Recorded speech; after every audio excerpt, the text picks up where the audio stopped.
El cierre percutáneo de la orejuela auricular izquierda se ha posicionado de forma progresiva como una alternativa al tratamiento anticoagulante, como estrategia de prevención del ictus cardioembólico. Su fundamento radica en el papel de la orejuela como principal origen de trombos en este contexto, lo que ha impulsado el desarrollo de técnicas de exclusión mecánica cada vez más seguras, eficaces y reproducibles. Sin embargo, su implementación plantea todavía cuestiones relevantes en cuanto a indicación, selección de pacientes y manejo posterior al procedimiento.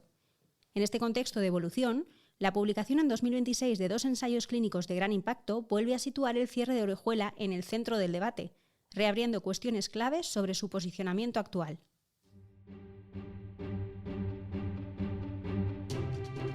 Cardio Podcast. Novedades científicas y actualidad clínica de la mano de expertos de la especialidad.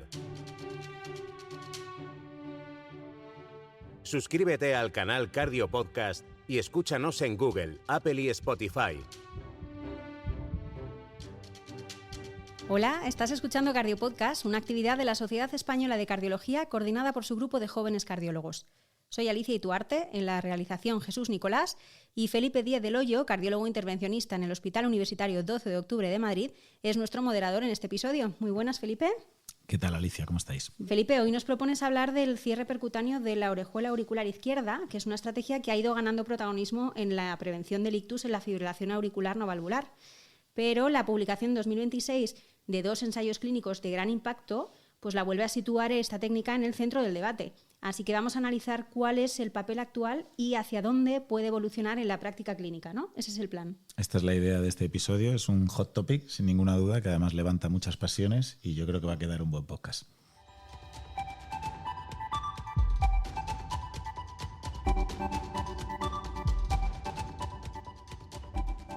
Y para aportar su experiencia y arrojar luz en este debate, hemos invitado, como siempre, a 3 especialistas.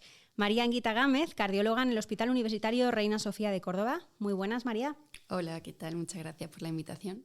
Alberto Esteban Fernández, cardiólogo en el Hospital Universitario Severo Ochoa de Madrid. Muy buenas, Alberto. ¿Qué tal? ¿Cómo estáis?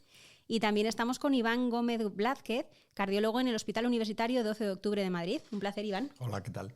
Bueno, lo hemos hablado antes y vamos a dividir, como solemos hacer, el debate en 2 bloques. Y el primero, hemos pensado en centrar el tiro en el paciente con alto riesgo hemorrágico, que probablemente sea el que yo creo que en nuestro medio, al menos en los últimos años, hemos centrado más la indicación del cierre percutáneo de la orejuela.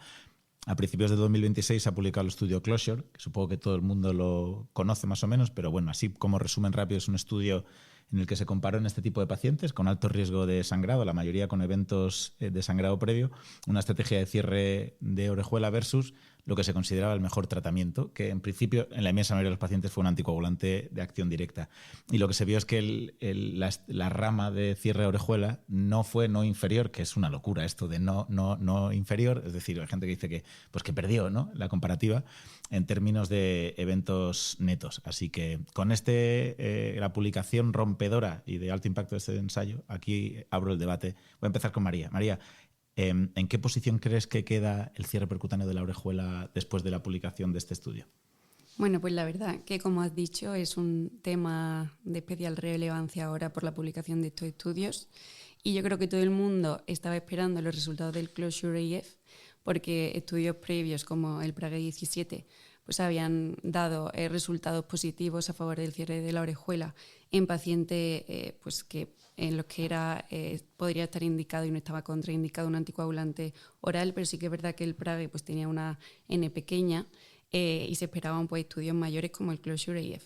Y bueno, con este resultado de no inferioridad frente a la mejor terapia médica, la verdad es que nos quedamos con pues un sabor agridulce, ya que incluso se observó mayor riesgo de este resultado combinado primario de accidente cerebrovascular, embolia sistémica, hemorragia grave y muerte en estos pacientes que fueron aleatorizados al cierre de orejuela. Entonces yo creo que con estos resultados pues todavía ni la guía de práctica clínica ni nosotros en nuestra práctica habitual podemos dar mayor indicación al cierre de orejuela en pacientes que se salgan de la contraindicación de la anticoagulación. Bueno, yo creo que este estudio es cierto que fue un poco un jarro de agua fría.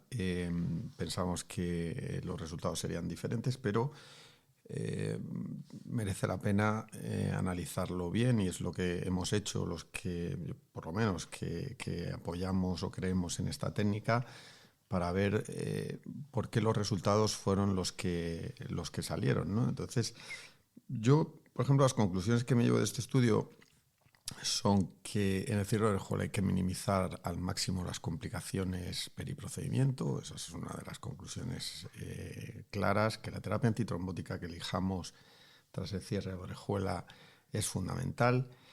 Y como conclusión fundamental es que en los pacientes con riesgo aumentado de sangrado que se incluyeron en este estudio, que no sé si son exactamente los pacientes a los que cerramos la orejuela, ahora lo comentamos, el cierre de orejuela no está a la altura de un tratamiento médico exquisito. Y subrayo lo de exquisito porque en diferentes registros, habían demostrado que el problema de los anticoagulantes directos, a pesar de su perfil de seguridad, era la adherencia, ¿no? Y en este estudio pues, se realizaron visitas, viendo el material suplementario, se realizaron visitas a los 30 días, 3 meses, 6 meses, 12 meses, 18 meses, 24 meses, 5 o 6 visitas tras la inclusión, visitas clínicas. En este estudio los anticoagulantes directos han mostrado unos resultados magníficos, muy llamativos, pero ojo, con ese número de visitas en 2 años que permitieron seguramente una adherencia y un ajuste finísimo de la anticoagulación. Eso es una realidad en este estudio. No sé si todos los centros somos capaces de sostener ese régimen de visitas en pacientes con FA anticoagulados. Me parece que lo que hay que concluir es que el cierre de orejuela en estos pacientes no está a la altura siempre que se realice un tratamiento médico como el que se realizó en este ensayo clínico, que es un tratamiento médico, y no quiero que se me entienda mal, un tratamiento médico excesivamente cuidado. Tenemos aquí a Alberto, que es muy bueno en temas médicos. ¿Tú cómo puedes o cómo explicas, porque puedes creer o no en la orejuela, pero que haya más sangrados en la rama de intervención que teóricamente suspende el tratamiento anticoagulante? ¿Crees que es por este manejo exquisito, porque los ACOT son muy buenos, o porque hubo un peaje alto en complicaciones de la propia intervención? Hombre, yo creo que aquí hay 2 cosas importantes.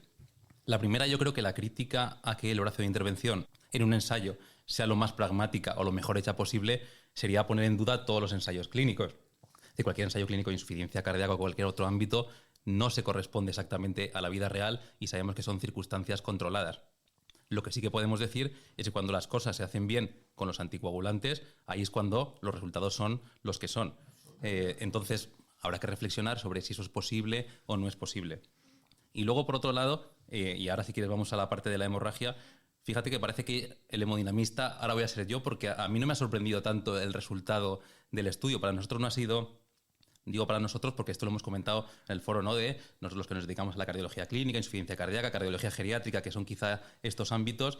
Nuestra experiencia propia es que según qué pacientes iban bien y empezábamos a ver que hay un perfil de pacientes, y ahí es donde entra la discusión del alto riesgo de sangrado, que quizá incluso compañeros nuestros de interna geriatría creían que tengo un paciente que sangra, lo voy a mandar a cardio para que le cierren la orejuela, y con esto no asumo la responsabilidad de si hay que quitarle la anticoagulación o no, hay que mantenerla o no. Es decir, con esto ya me libro de ese problema, e igual la conclusión es que no consiste simplemente en eso, y quizá lo que centra es decir, oye, el cierre de orejuela para todos no, hay que ver qué riesgo de sangrado, cómo estimarlo, que esto creo que es la clave, me va a permitir seleccionar a los pacientes o no, porque yo creo que todos tenemos claro que el Hash-Bled es completamente insuficiente en poblaciones pluripatológicas y comórbidas para decidir si ese señor o esa señora va a sangrar o no simplemente con una escala.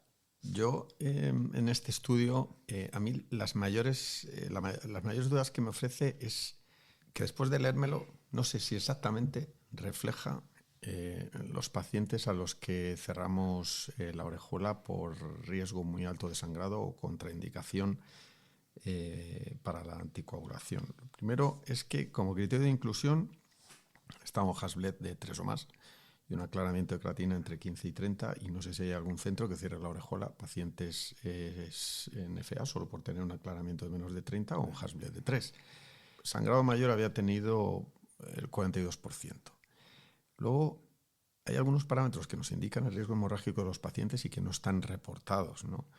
Por ejemplo, el tiempo transcurrido desde el último sangrado mayor hasta la aleatorización en los criterios de inclusión valía con tener una historia de sangrado mayor previo, aunque fuera hace 9 años. Y no es lo mismo un sangrado mayor en los últimos meses que hace años. No se especifica qué tratamiento antitrombótico están recibiendo los pacientes en el momento de la inclusión, cuántos estaban tolerando un anticoagulante y cuántos no tomaban nada. Cuando cerramos la orejuela, uno de los detalles que nos permiten saber si el paciente es de riesgo extremo de sangrado o no es que lleve tomando un anticoagulante meses sin nuevos episodios de sangrado frente a alguien que no tolera absolutamente nada. Y eso no está reportado. Muy importante, los niveles de hemoglobina no se reportan. ¿Qué hemoglobina tenían los pacientes? Porque no es lo mismo un paciente con hemoglobina de 14 que un paciente con hemoglobina de 9.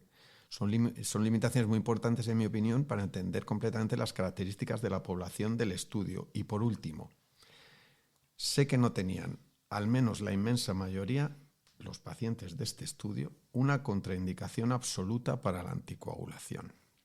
Porque al año de seguimiento, según el material suplementario, el 80% de los pacientes del brazo de tratamiento médico permanecían anticoagulados. Y no parece que hubiera ahí demasiada contraindicación a la anticoagulación. Yo una de las cosas que veo es que el estudio, digamos que ataca un poco al pilar de la indicación de guías actuales de práctica clínica, que es, al menos el que yo suelo recibir de valórale cierre de orejuela, como dice Alberto, es un poco perfil de paciente. Se abre la hipótesis, que es la que quiero que comentéis, le voy a preguntar a María, si el alto riesgo hemorrágico penaliza al intervencionismo. Es decir, si, como dice Iván, cogiésemos pacientes, digamos, de los que no pueden tolerar, del que le reinicias el ACOT y al mes y medio lo vuelves a tener con 6 de hemoglobina en la urgencia. Es si fuerzas un poco más, ¿saldría más beneficiado el cierre de orejuela o podemos estar en el paradigma inverso? Es decir, que cuanto más riesgo de sangrado ya es un perfil de paciente tan puro que dices, ya he llegado muy tarde. ¿Tú qué opinas, María, sobre esta teoría? Efectivamente es una pregunta difícil porque la indicación actual del cierre de orejuela es pacientes que han tenido hemorragia importante y tienen contraindicación al anticoagulante, ¿no?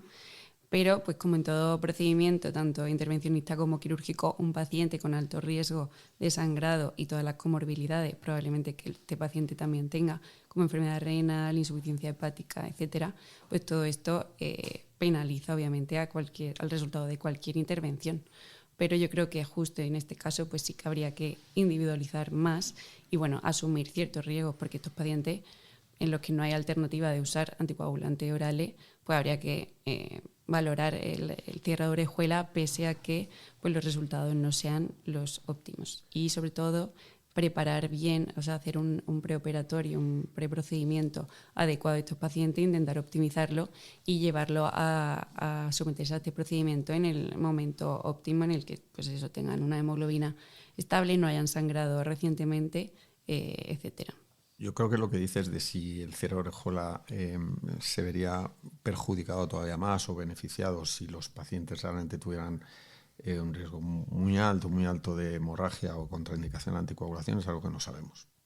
Ese estudio no existe y el CLOSURE no es ese estudio. No es un estudio en el que se compare contraindicación a la anticoagulación frente a cierre de orejuela, porque si no, en el brazo de tratamiento médico no estarían anticoagulados. Alberto, ¿tú qué haces en estos pacientes? Es una pregunta, es decir, ¿cuál es la alternativa? Porque parece como que si pueden tolerar apixaban y al año están el 85% con apixaban sin eventos, es maravilloso, pero a lo mejor ese no es el paciente que a ti te interconsultan en la planta de neuro de digestivo que está con 40 de clesane y con 8 de hemoglobina. ¿Tú qué haces en estos pacientes? Es que quizá hemos olvidado que veníamos del acenocumarol y todavía hay pacientes que en ese contexto alguien se plantea el cierre de orejuela. Ya hemos transicionado a ACOT. Dentro de los ACOT, dosis correcta, el anticoagulante correcto va después. Y después tampoco hemos definido qué es un sangrado mayor o qué no es un sangrado mayor, que puede estar definido en el estudio. Pero no es lo mismo un paciente que tiene una angiodisplasia, que sangra, tiene un episodio, tiene 6 de hemoglobina y que se puede reintroducir el anticoagulante, o casos de ha tenido una hemorragia cerebral, ha sangrado, le reintroducimos o no. El problema es pensar que el cierre de orejuela en pacientes que tenemos miedo de volver a intentarlo y que puedan volver a sangrar nos va a solucionar el problema, no sé si hemorrágico, pero tampoco tengo muy claro que el problema trombótico. Porque al final yo creo que la clave está cerramos la orejuela para que un paciente no tenga un evento trombótico y tenga un ictus. El sangrado es el escenario que nos plantea en quién pensarlo, pero lo que queremos es que no tenga un ictus trombótico. No sé si el estudio nos dice que aparte de que puedan sangrar más o menos en el procedimiento, le estamos dando un beneficio en prevenir un ictus, independientemente del riesgo de sangrado o no, que nos permite seleccionar los pacientes o no. Y luego ya simplemente también hay otro escenario que parece que no es propio de la cardiología, y es que hay pacientes a los que hay que decidir no anticoagular. Y yo creo que los geriatras son muy pragmáticos en esto, y hay pacientes en los que hay que decidir no cerrar la orejuela para la tranquilidad y la conciencia de los médicos tratantes, sino hablar con el médico, con la familia, hablar con el paciente y decidir que un paciente de 88 años con escalas altas, si queremos, que ha tenido un sangrado cerebral, que ha tenido una hemorragia digestiva mayor, que tiene angiodisplasias, que tiene comorbilidades, que sabemos que es un paciente muy frágil, aunque sabemos que anticoagular en los pacientes mayores tiene beneficios incluso por encima de 90 años, a lo mejor hay veces que la solución no es cerrar la orejuela, sino simplemente decidir que ese paciente no necesita tratamiento anticoagulante. Yo esa pregunta me la he hecho muchas veces y justo para este podcast me he buscado y he encontrado un estudio que supongo que conoceréis, se llama como aquel barco que se hundió en Galicia, es el Prestige, y comparaba no hacer nada, ¿no? Suspender la anticoagulación versus seguir con el ACOT. Y el estudio es muy bonito porque es fisiopatológico y demostraba que los ictus en la rama de no hacer nada aumentaban un 95%. Claro, era un ratio de 0.05, es brutal. Pero, por otra parte, eran pacientes con hemorragia intracraneal. Pero reducías 11 veces la recurrencia de hemorragia intracraneal. Entonces, es difícil porque con la orejuela la tasa de ictus prácticamente la tienes clavada. En el Closure la tasa de ictus y embolismos sistémicos era análoga a la de los ACOT. Entonces, a veces, es verdad, yo soy a veces, en este no hay que hacer nada, perfil de paciente, pero también es verdad que cuando no haces nada, se ictan, y se ictan mucho. Claro, el problema de eso es que sabemos que tenemos muchos de esos pacientes con dosis infraterapéuticas de anticoagulación, por eso no sangran, pacientes que toman pautas muy raras, y al final yo creo que los cardiólogos no estamos acostumbrados a saber los eventos mayores que sí que ven otros compañeros secundarios a la anticoagulación. Yo soy defensor también, y hay estudios de nonagenarios que se benefician, aun con caídas. Eso de se ha caído no le anticoagulamos, sabemos que no. Pero yo creo que también hay veces hay que plantearse que el cierre de la orejuela es algo más tranquilizador para todos, pero que a lo mejor no aporta beneficio en algún subgrupo de pacientes. Remátamela, Iván. Bueno, yo creo que un paciente que tenga un riesgo alto de ictus, o porque ya tiene ictus previos, o porque en algún eco transesofágico se haya visto que tiene mucho humo en la orejuela o incluso trombo organizado en la parte distal, y que tenga una esperanza de vida razonable, que tenga unos cuantos años de vida por delante, es muy difícil no hacer algo para prevenir el ictus. El ictus es una cosa, el ictus incapacitante es otra. Es difícil no prevenir el ictus en ese tipo de pacientes.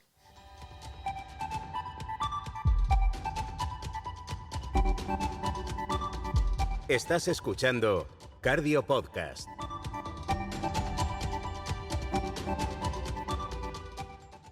Pues vamos avanzando en este debate sobre el papel del cierre de orejuela en pacientes con alto riesgo de sangrado, con María Anguita, Alberto Esteban e Iván Gómez.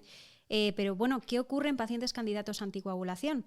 Este es probablemente el escenario más controvertido en la actualidad, Felipe, especialmente tras la nueva evidencia disponible, ¿no? ¿Estamos ante un posible cambio en el posicionamiento de esta técnica? Es lo que quiero preguntarle a nuestros invitados, porque llegamos a la segunda parte del debate y ahora estamos en pacientes que pueden perfectamente estar anticoagulados porque no son de alto riesgo de sangrado.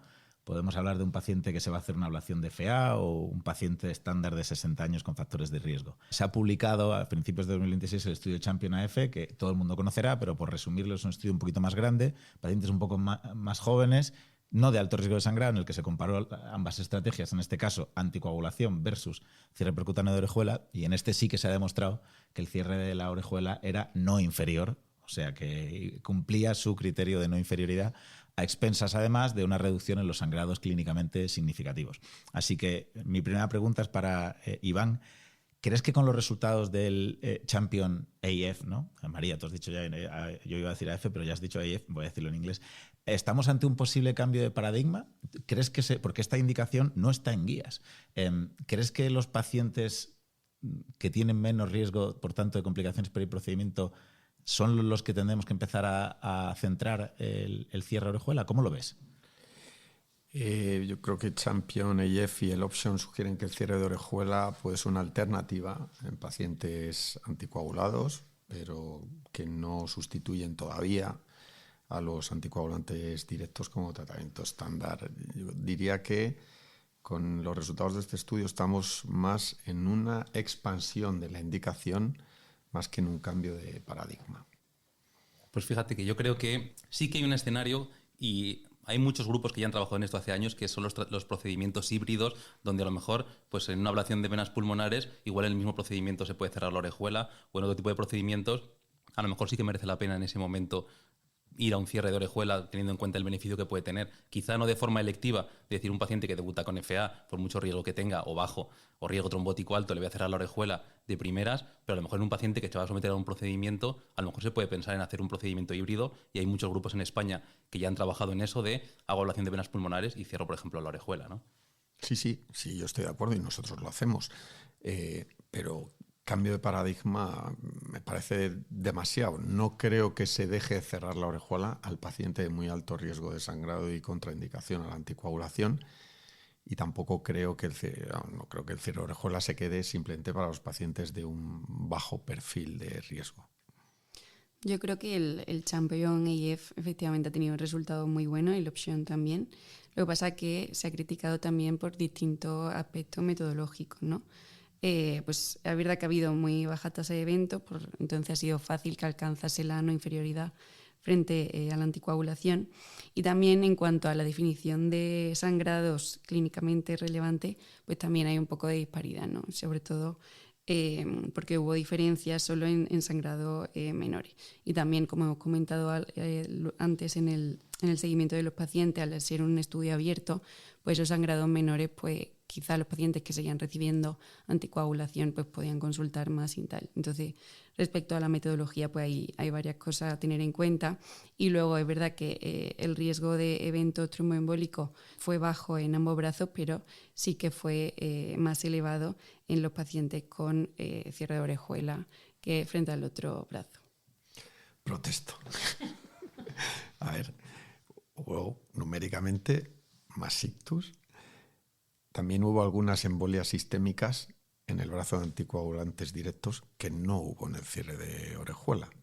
Yo creo que eso está por definir. Es cierto que es una señal, seguimiento de momento a 3 años, veremos qué pasa a 5 años y veremos qué pasa también con este ensayo clínico que es prácticamente igual al Champion AF, que es el Catalyst, que es con otro dispositivo, con el Amulet, y que incluye el mismo tipo de pacientes, ¿no? Yo creo que son más de 2.500 pacientes, estos fueron 3.000, yo creo que ya con todos esos pacientes veremos qué pasa con este riesgo de ictus, que es sí una señal, pero no como yo creo como para que salten todas las alarmas. ¿Creéis que este riesgo hipotético, que además sería que no es muy significativo, pero podría existir, tiene que ver o puede tener que ver con las trombosis de los dispositivos, o con que no tratamos todo el riesgo cardioembólico cerrando la orejuela? Que el proof of concept está de la parte quirúrgica, ¿no? La orejuela tiene un impacto, pero a lo mejor no tratas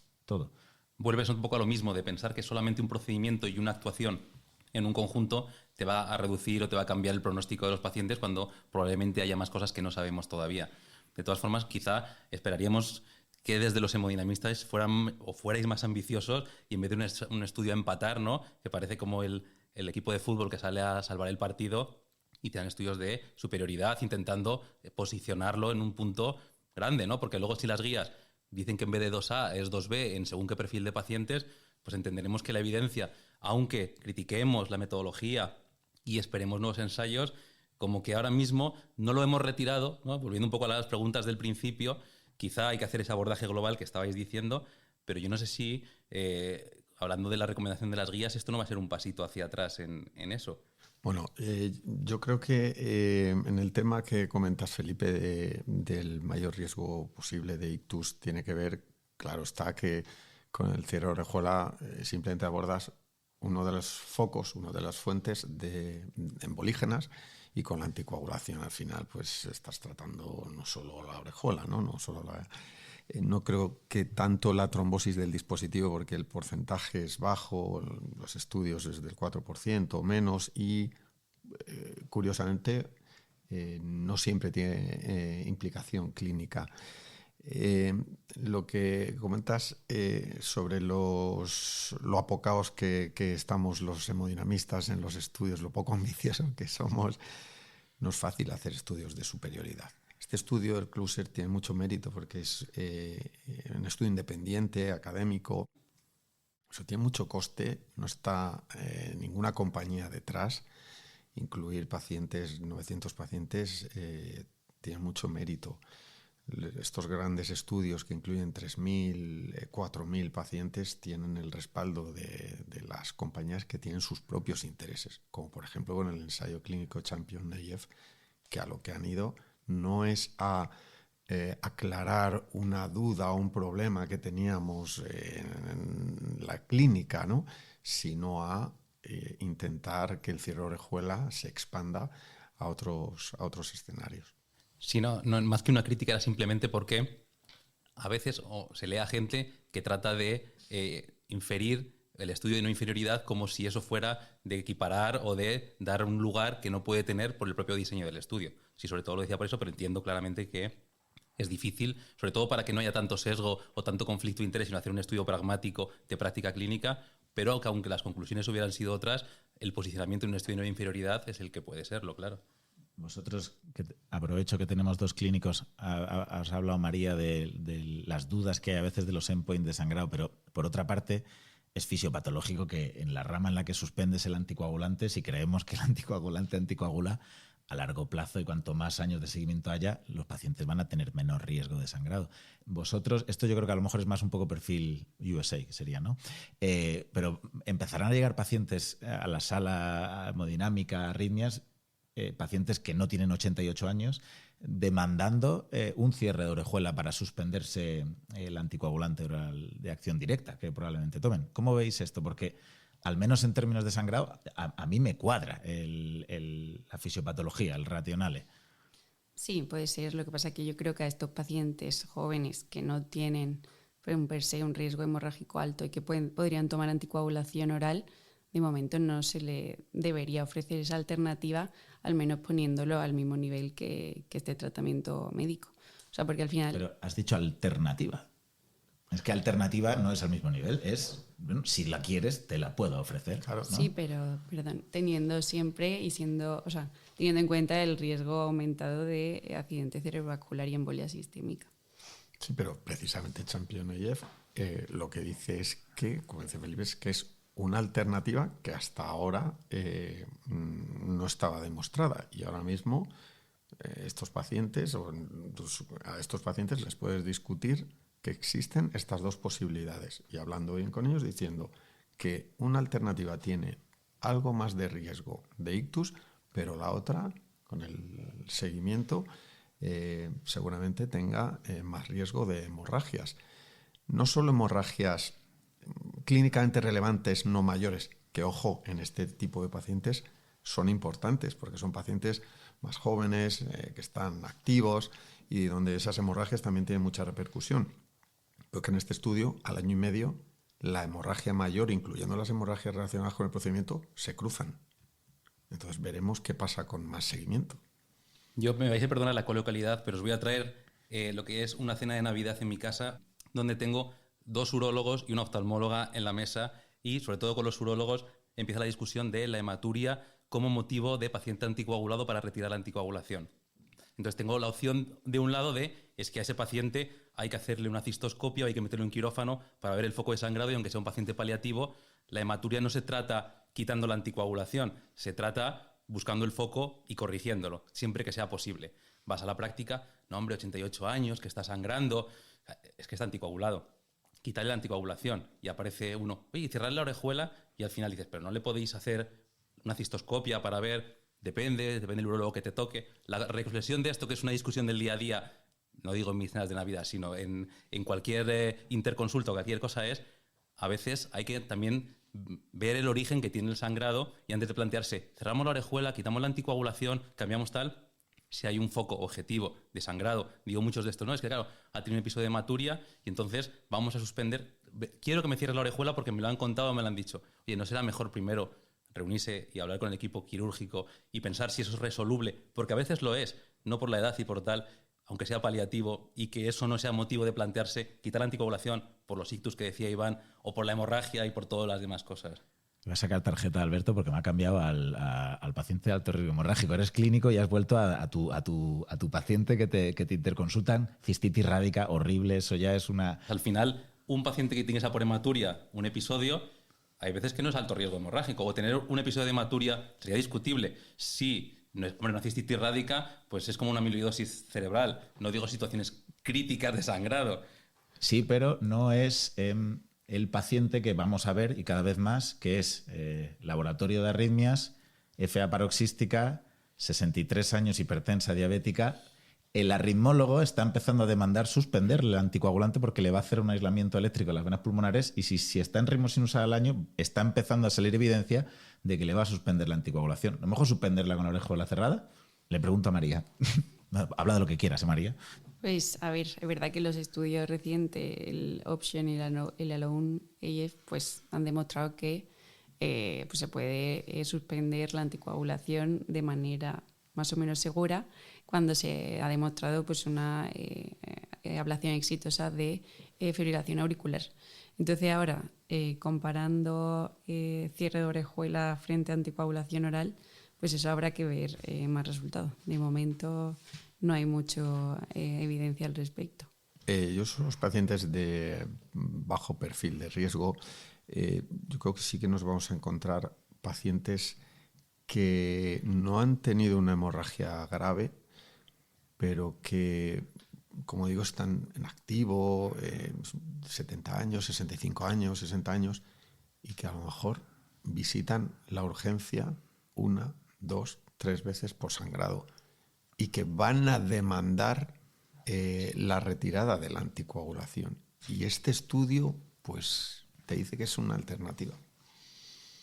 Última pregunta, corta, ¿eh? La hago a los tres. ¿Creéis que puede haber alguna modificación en guías de práctica clínica en este perfil? No en el previo, sino en este. O sea, que en algún momento aparezca una posibilidad de manera conjunta o como alternativa, cerrar orejuelas en pacientes de no alto riesgo, que esto es de bajo riesgo hemorrágico. Es difícil saberlo, pero yo creo que sí que van a, por primera vez, incorporar ese perfil para... Se puede plantear, ¿no? Maybe puedes plantear que en pacientes seleccionados que tengan bajo riesgo y que por las circunstancias que se especifiquen se puede plantear el cierre de orejuela. Yo creo que eso sí que lo deberían mencionar las guías, pero con un nivel de recomendación ahora mismo bajo, pero introducirlo seguro que sí. Yo opino como Alberto, o sea, yo creo que con los resultados últimos sí que se va a aparecer esta indicación en las guías, pero con un grado de recomendación laxo y bajito. Completamente de acuerdo. Lo más esperable es que se amplíe la recomendación en pacientes seleccionados, pero que no se va a generalizar. Bueno, pues claramente hemos tocado hueso con este tema, Felipe. Se nos ha quedado bastante corto el podcast, así que nada, esperamos poder invitaros en un futuro a seguir añadiendo evidencia y vuestro saber en este campo. Muchísimas gracias a los tres por estar hoy en Cardio Podcast, Alberto, María, Iván. Muchas gracias. Gracias a vosotros. Muchas gracias.